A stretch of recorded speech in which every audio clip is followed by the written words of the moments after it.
Hoje eu vou falar sobre dois assuntos diferentes, em dois vídeos diferentes, né?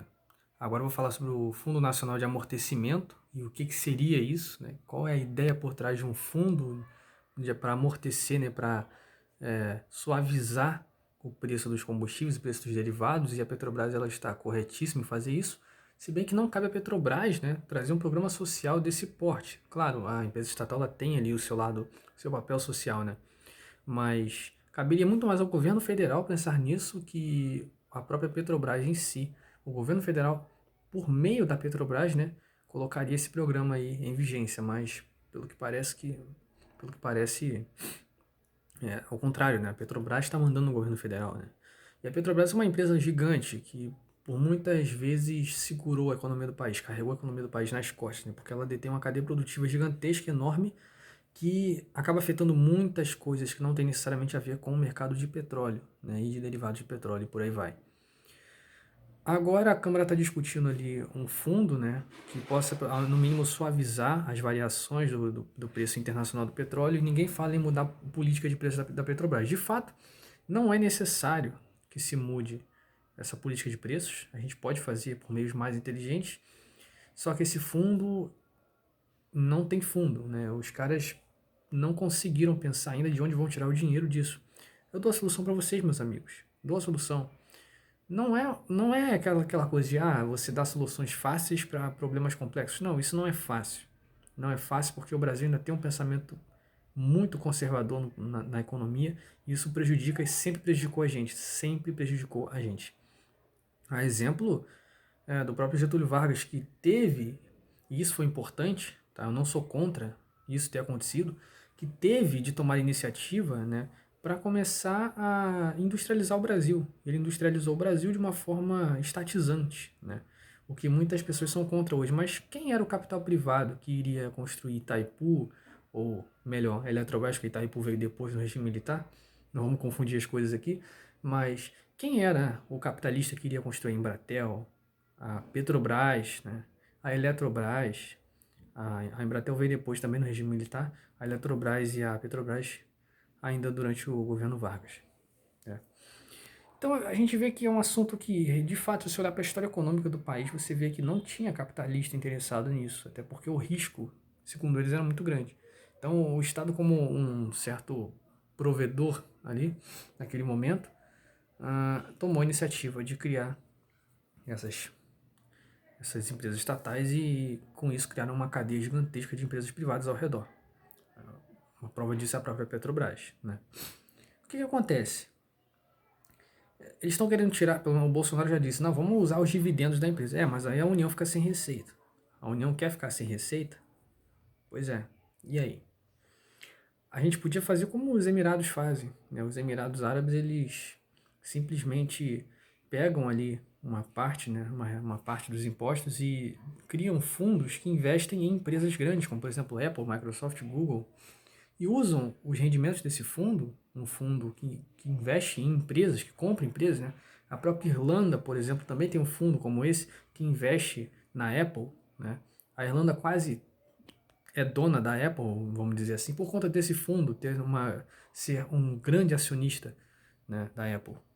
E, cara, empresa de capital aberto é isso, entendeu? Empresa de capital aberto é isso. Não interessa quem vai comprar, se é governo, se é pessoa física. O interessante é que o governo não meta a mão, mas, cara, você imagina um fundo que só é gerenciado pelo governo federal, né? Você joga alguns bilhões ali dentro, e você usa os rendimentos desse fundo para tentar amortecer, ou melhor, para tentar até mesmo abaixar o preço do combustível, para subsidiar o combustível de uma forma que tenha fundamento, porque os governos petistas fizeram isso usando o caixa da Petrobras, mas vai ser burro, né? Porque é óbvio que a empresa não ia suportar por muito tempo. E depois veio o que você já sabe, né? As pedaladas fiscais e por aí vai. Eu não vou entrar nesse mérito se a Dilma deveria ter ou não caído, mas enfim. Depois dessa questão toda, as pessoas viram que, olha, a ideia é interessante, subsidiar preços de combustível, porque o combustível realmente ficava baixo, mas quem vai pagar a conta, né? Então esse é o problema, quem vai pagar a conta? Nesse caso é uma solução, né? Criar ali um fundo com empresas grandes, que investem em empresas grandes, e aproveitar os rendimentos desse fundo para subsidiar o combustível. Daí você já tem uma forma um pouco mais vamos dizer assim, um pouco mais rentável, uma forma um pouco mais previsível, né, do que usar o caixa da companhia, né? Porque o caixa da companhia não ia suportar isso. Agora um fundo com empresas gigantes como a Apple que vale ali trilhões de dólares, perdão, de reais, mas, cara, faz sentido. Faz sentido você subsidiar com caixa da empresa? Então os governos petistas fizeram besteira, cara. Fizeram caquinha naquela época. Você tem que fazer um subsídio inteligente, tem que fazer uma coisa que realmente funcione. Porque nos Emirados funciona. E é uma ideia interessante, mas é uma ideia super liberal. Você imagina se chegar para os caras lá do Ministério da Economia, do Banco Central e falar uma coisa dessas. Não, vamos colocar o governo federal como gestor majoritário de um fundo de investimentos que vai investir parte do dinheiro da população em empresas grandes para trazer retorno para a própria população. Não, isso é um absurdo. O sistema não queria pensar numa coisa dessas. Não queria aceitar uma coisa dessas também. Tá aí, uma ideia. Uma ideia que eu sei que ninguém que tá lá pensa numa coisa dessas porque essas pessoas não estão interessadas nesse tipo de coisa. Infelizmente. Essas pessoas cagam e andam para isso, né? Elas querem, na verdade, que continue assim, né? Porque o governo não tem política nenhuma em relação a preço de combustível, porque é o governo que faz os repasses dos preços. Então vamos lembrar disso. O governo detém 51% das ações da Petrobras. Então vamos lembrar disso também, tá? Vamos lembrar disso. Nessa questão, é ele que manda, ele é o acionista majoritário, é isso que significa. Então ele sim, ele repassa, ele tem ali poder de repassar os preços ali. E ele faz isso o tempo todo. Ah, João, mas é fruto da desvalorização do real. Sim, é. Isso não está errado economicamente, não está errado. Mas a gente vai ficar à mercê de câmbio? A gente vai ficar à mercê do que o governo está fazendo ou não? A gente tem que criar uma coisa flexível.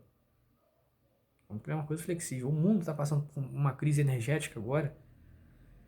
Todos nós sabemos disso. Mas, sinceramente, eu acho a economia local mais importante. Sinceramente, eu acho a economia local muito mais importante. Eu não estou nem aí com o que aconteceu com o príncipe da Arábia Saudita. Eu não estou nem aí com o que aconteceu com, sei lá, o Vladimir Putin. Não estou nem aí, cara. Não estou nem aí, entendeu? É uma coisa que não tem a ver diretamente comigo, mas afeta a economia local. Por quê? Evidentemente, insumos sobem, enfim, a confiança cai, por aí vai. E especulação, cara, é uma coisa que não deveria ser combatida necessariamente, mas deveria ser amenizada. Amenizada. Porque é uma coisa que prejudica bastante. Uma coisa que atrapalha, uma coisa chata. Atrapalha. Então, no mínimo, deveria ser amenizada. Né? E aí o governo tem que entrar nisso, porque só ele consegue. Só ele que dita a política econômica do país. E qual é a política econômica do país agora? Não tem política econômica. Tá tudo nas mãos do Banco Central. E o Banco Central, a única coisa que ele faz, que ele tá fazendo agora é subir juros. É a única coisa. Por quê? Porque ele simplesmente está se deparando com um cenário de inflação de 2 dígitos, né? E infelizmente é isso, não tem muito o que fazer. Eu, na pele do Roberto Campos Neto, também não saberia muito bem o que fazer, não, cara. Porque o Banco Central só tem esses poderes, né? Subir ou descer juros. Comprar ou vender dólares, reservas cambiais, né? Ele não pode fazer muita coisa, não. Agora, o governo federal pode, mas não faz. Não faz por incompetência. Por incompetência. Então não é subsidiar o preço do combustível usando o caixa da Petrobras. É subsidiar o preço do combustível usando fundos de investimento inteligentes.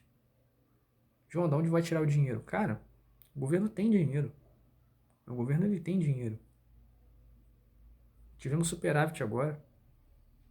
Né? Por incrível que pareça, o déficit está diminuindo. Claro, está longe de diminuir. Mas um pouquinho mais de déficit aqui e ali não vai fazer diferença nenhuma, vocês concordam? Nenhuma. É só para dar ali uma estabilidade mesmo, alguma coisa ali para manter ali o poder de compra não tão diluído assim, né? Fazer uma coisa ali interessante, né? Então, fazer o quê? E lembrando que isso é proposital, tá, gente? Isso é proposital. A Petrobras está sendo vendida. Olha que eu não sou estatista. Não sou estatista. Eu defendo a iniciativa privada dos meios de produção. Porém, nós temos que abrir os olhos. O que a Petrobras está fazendo agora? O que eles, na verdade, estão fazendo com a Petrobras? Estão transformando a companhia em um centro financeiro. Estão transformando a companhia além de um centro financeiro, estão especializando a companhia em exploração em águas profundas. Só isso. Vendendo as refinarias e por aí vai e tal.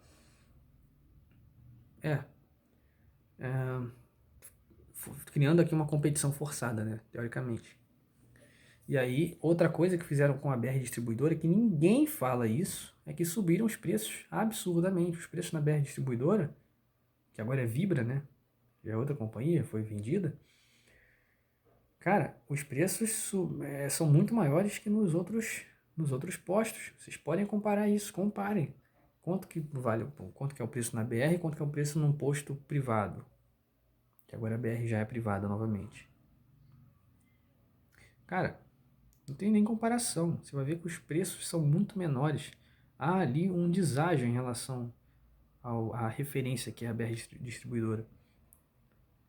Isso é proposital, porque na época, petista, quando subsidiavam o preço, ninguém queria competir aqui porque a Petrobras praticava preços baixos demais. Olha o absurdo. Pois é. Mas aí teve aquele problema todo. Fizeram de uma forma totalmente equivocada, tiraram do caixa da companhia. Fizeram de uma forma burra. Quando eu falo, cara, que esse pessoal não entende de economia, eu não tô brincando. Realmente, esse pessoal aí não sabe de onde que vai tirar o dinheiro. Simplesmente são soluções mágicas que aparecem na cabeça. A solução que eu proponho, não. A solução que eu proponho é uma solução sólida, uma coisa que funciona, já foi testada. Funciona nos Emirados hoje. Certo? Então não é nenhuma mágica também. Não é nada mágico. Uma coisa que funciona. No mais é isso, né? Eu sei que esse fundo, do jeito que eu tô falando, nunca vai passar. Pelo menos nessa gestão. Nunca passará uma coisa como essa. Mas é bom que já pensem a respeito disso. É bom que já comecem a pensar, porque no Brasil, o Brasil é muito atrasado, esse pessoal é muito lerdo. Esse pessoal é muito lento para fazer as coisas, muito lento. Crise energética aí, ninguém pensou nisso. Em 2019, você já tinha indícios dos reservatórios em baixa e o governo nada fez. Porque são lentos, lerdos e incompetentes. Já era para ter pensado nisso, ó, há muito tempo. Muito tempo. Mas fazer o quê? Os caras só pensam na própria pele. Ninguém pensa no país de fato, cara. Esse país aqui sofre muito. Sério, sofre demais. Demais, demais, infelizmente. Um país super rico sofrendo nas mãos desses canalhas. Fazer o quê? É isso. É o que tem pra hoje.